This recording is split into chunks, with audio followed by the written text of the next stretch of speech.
I thank my friend from Iowa. I've been listening to your well-thought-out comments. This is a serious time, not just in American history, but in world history.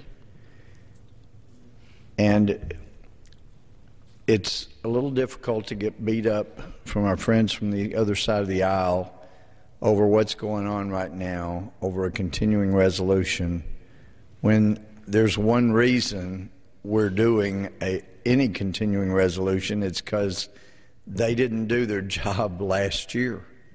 This was supposed to have been done last year. They didn't do it. Why? I guess they were concerned that if people saw exactly a budget that's required by law that wasn't done last year, just ignored that, just like the president's now going to ignore the Defense of Marriage Act. I didn't know presidents could pick and choose the laws that were duly passed and signed into law and just say, we don't choose to defend that anymore.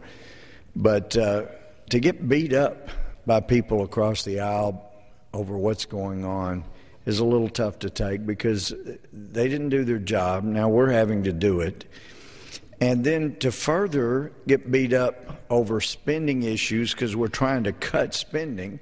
And I know my friend from Iowa, as I did, voted no on the CR today because it didn't continue the hard-fought battle that was won in H.R. 1, where we were defunding Obamacare. But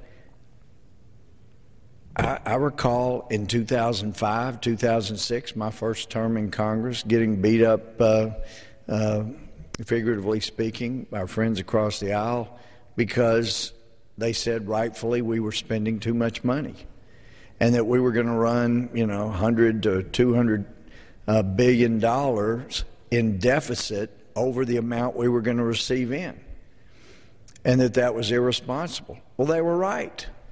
We shouldn't have been spending $100 to $200 billion more than we were getting in 05 and 06. They said we were spending too much. They were right. And what happened in November of 06, they had promised they'd get the spending under control. If they were given the majority, they got the majority. And they immediately started spending more than we had spent. And so here we are after a Democratic president gets elected promising hope and change.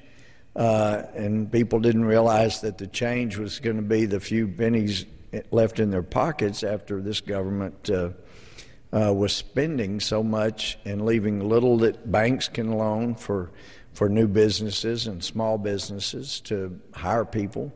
So the economy's struggling. This government has sucked up all the capital that there is to create jobs.